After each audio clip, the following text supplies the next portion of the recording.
Under Finance 2016-17 Budget Report, Administration will update the Board on the development of the District's 2016-17 budget. This item provides an opportunity for the Board's information and discussion.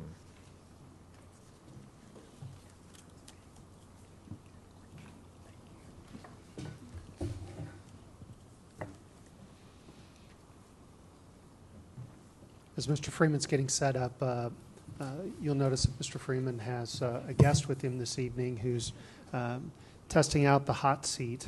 It's Ms. Susan Willis, who will be assuming the responsibilities and role as our Chief Financial Officer beginning August 1st.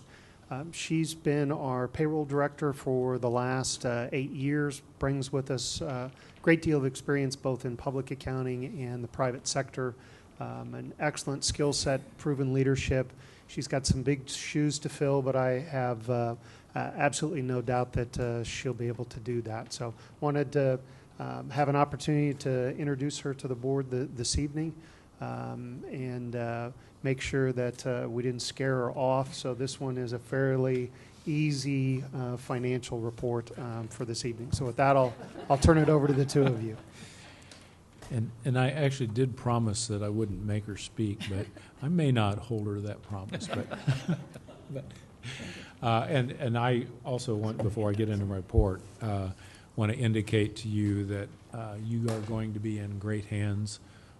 Susan brings a lot of intelligence and talent, and she will fit into the job very nicely. She knows the school district, and she'll bring a lot of her talents to bear, and she will make it her job very quickly, I'm sure, and I know that you will like the results of it. So you're going to be in good hands, and this week I'm going to do most of the talking. She's going to sit and listen and watch. Next week, when we start making some more presentations, she'll actually be doing a little bit of the speaking next week, along with Dee Grunder, budget director, as we start to build out the budget.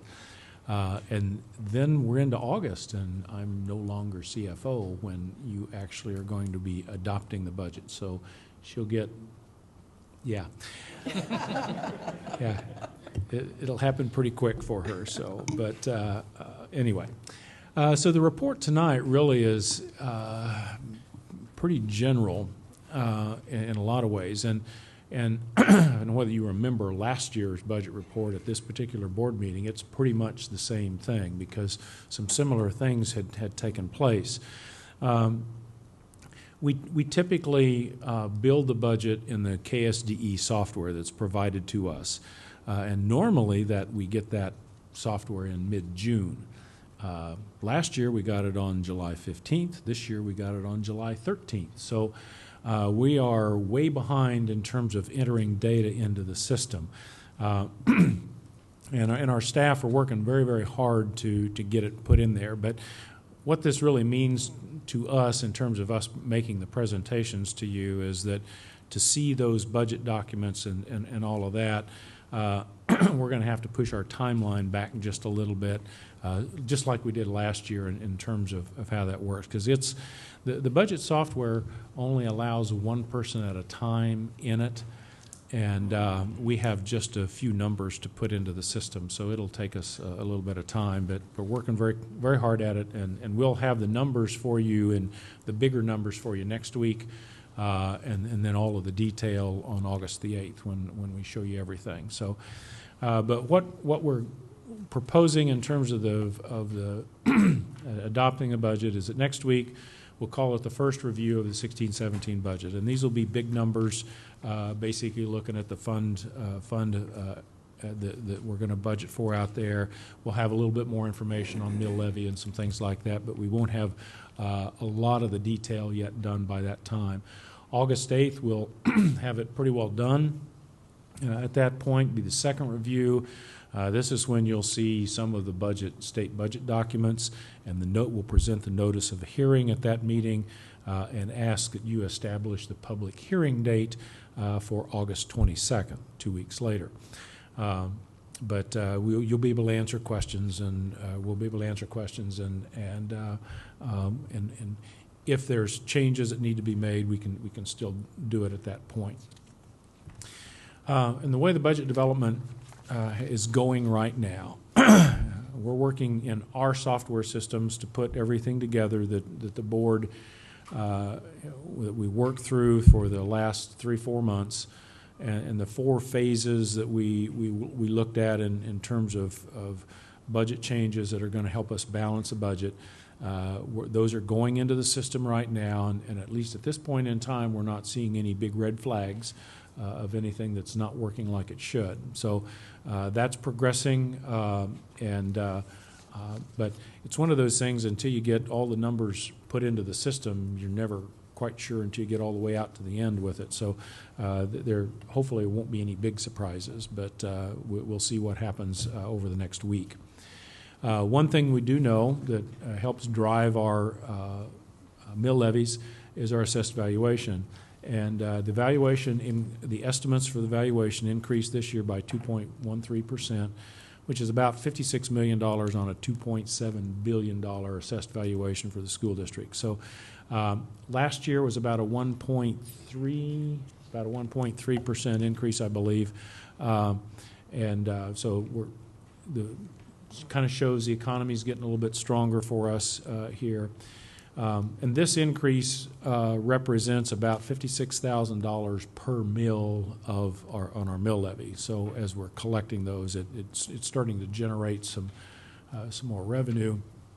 And depending on how you look at those mill levies, that also is, particularly looking at the LOB, that's another that'll also pull that mill levy down a little bit more just based on that, very fractionally, but it does help. The budget that you will approve, as we always talk about, is the maximum expenditure limit, unless we amend it sometime later in the fiscal year, which usually the amendments to the budget happen like May, when we're pretty much all the way through, so we know what everything is there. So, but what you approve in August will be the maximum amount of expenditures that the district can have. And in the general fund, in any of the funds, the legal maximum budget is the lower of the adopted or amended budget or the amount of revenue. We're a cash basis state, so even if we've got an adopted budget set at one place, if we don't have cash to support it, we can't spend it, obviously. And I say that this year in that in a lot of ways, we're kind of like the state. If we don't have the cash, we can't spend it. But unfortunately for us, we don't have a place to go to borrow the money from any place. So if we get partway into the year and state revenue drops significantly and we see allotments in the middle of the year, even though we may have an adopted budget at a certain level, we can only sustain what revenue we have that comes into that. So that will be something that's going to have to be watched throughout this fiscal year. The general fund, again, the legal max, but the legal max in the general fund is based on the revenue that's available and authorized by the 2015 block grant law. Now, it's a little bit different than what it had been prior to this. We still don't count enrollment. We don't have a multiplier of times the base state aid. The general state aid that we get in the general fund is set by the block grant. And it's the same amount that it was last year, about $277 million. Okay, but on top of that, then we get to add a few other things, as I list here. Virtual state aid is one that calculates on a per FTE student in our e-school or a per credit basis for adults. This is one part of the budget that will go up, because as you will recall, one of our changes in the budget structure was to outsource our Town East, Town West learning centers, which are all adult, and we're moving that to the virtual school model. So that funding level will actually go up to support that program. So that was part of one of our cost savings and that sort of thing. So we'll still have the program. We're going to fund it through the virtual state aid. The new facilities state aid is still in the block grant. We did get a little bit of money last year through this. That will go up quite a bit in the coming year because we will claim the new Southeast High School. And I haven't seen those numbers yet, but probably $1.5 million to $2 million in new facility weighting is what we'll probably be looking at there. Now, one of the things that's different this year than last year, and you'll recall we had flow-through money last year, but we flowed the LOB and the capital outlay and special ed and capers through general fund. Well, with the new law that was approved right at the end of June, the equalization pieces, it took the LOB and the capital outlay out of that flow through. So our general fund budget last year went up to $425, $430 million.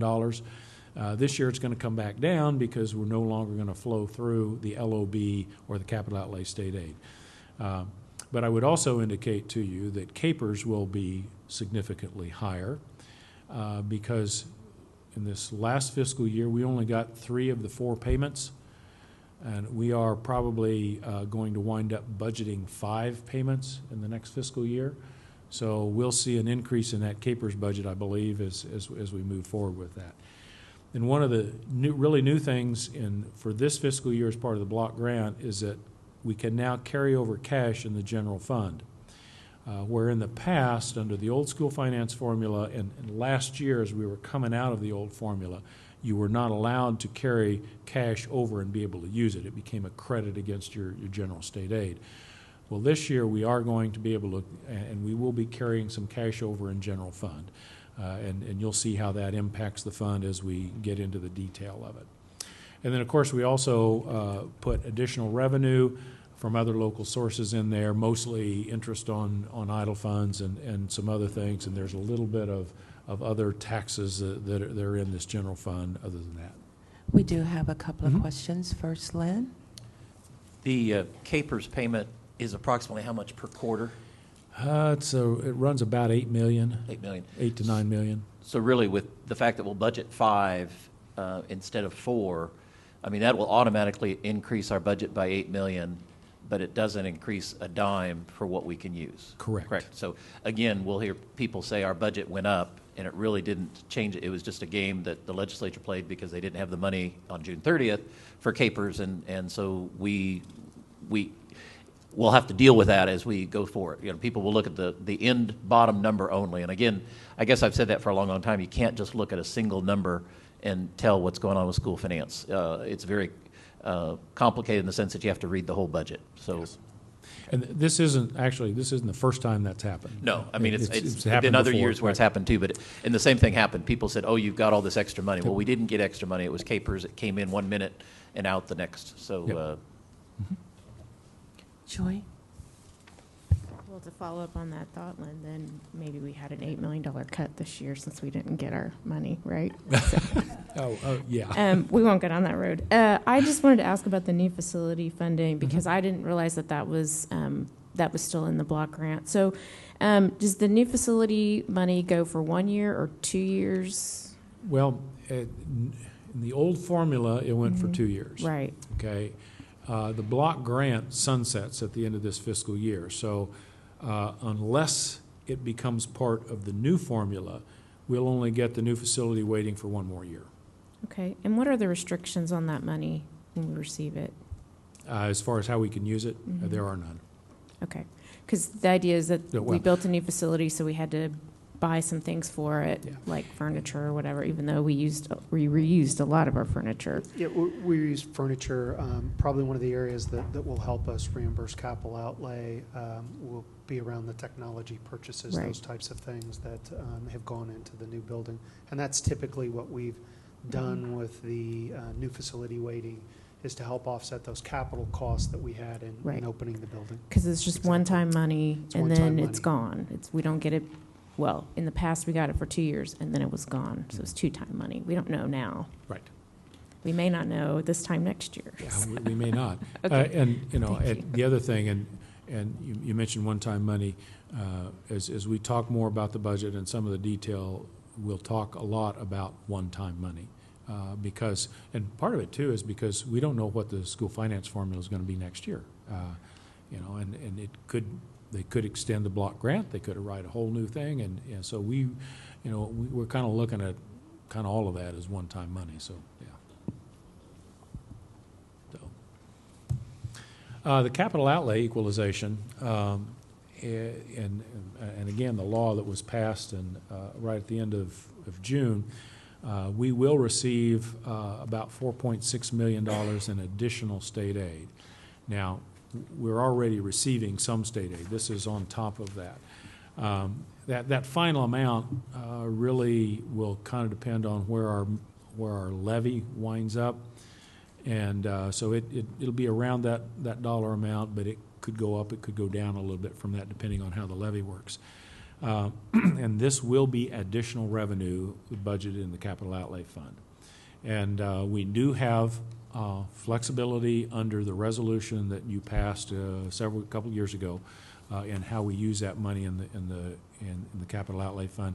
But at this point in time, we will just budget it as part of the general expenditures within capital outlay. So as we move forward, we do have some flexibility to work there if it's needed. And again, this is one-time money from the standpoint that the change in the block grant specifically sunsets at the end of the next fiscal year.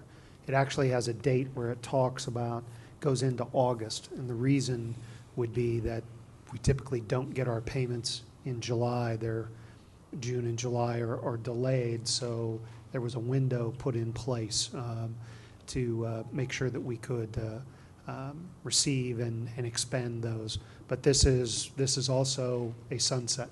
So like the new facility waiting, this is, it could be extended, or it could be part or could not be part of a new school finance formula as we approach next year.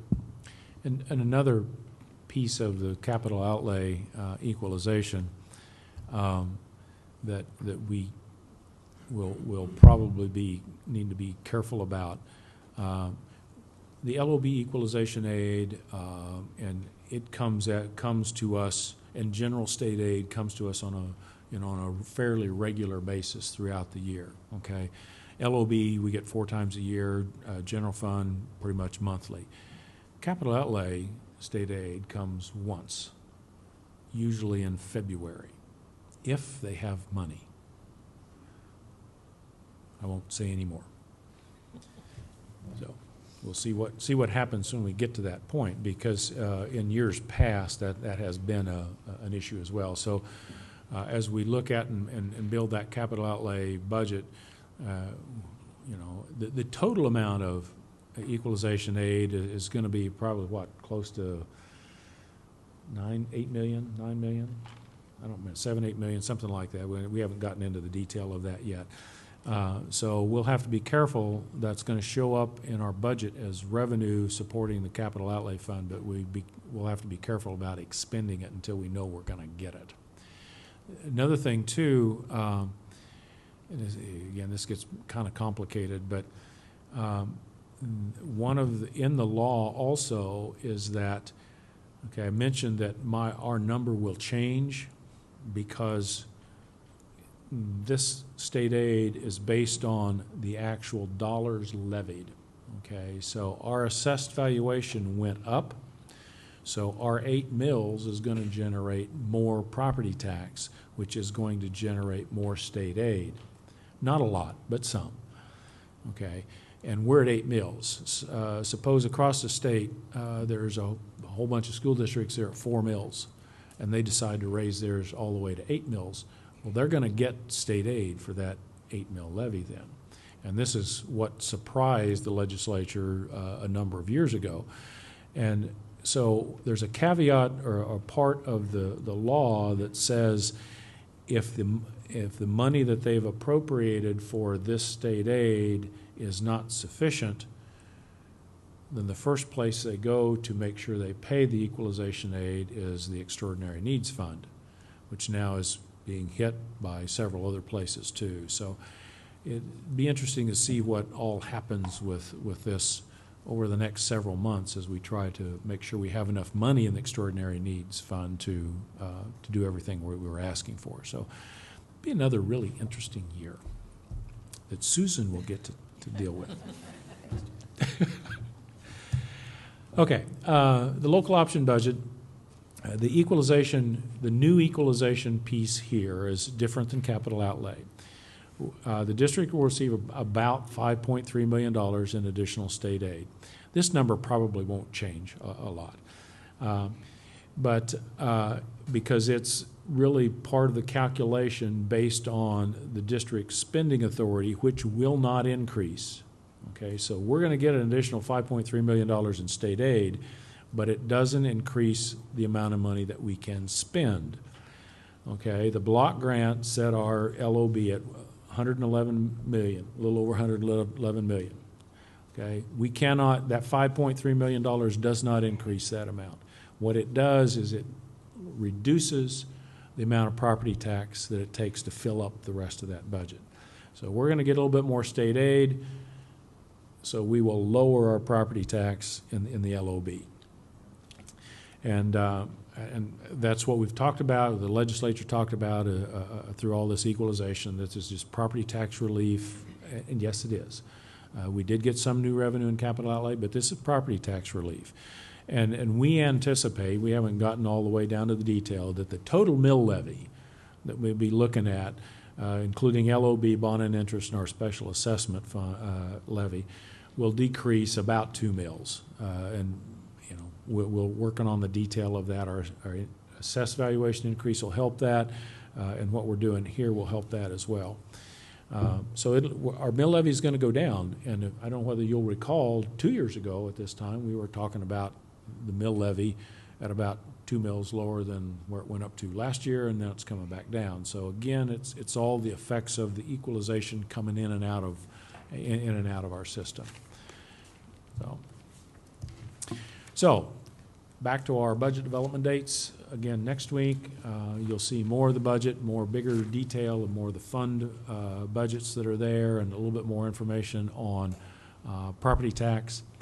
Then August the 8th, we should have hopefully we'll have all of the budget done, and you'll authorize the publication of the Code 99, our notice of hearing, which should set we'll aim for setting the hearing date on August 22nd. By statute, we're supposed to have the budget adopted by August 25th. And so that's kind of where we are at this point. Any questions for Susan? Well, Susan, I don't think anyone wants to frighten you. Doesn't look like we have any.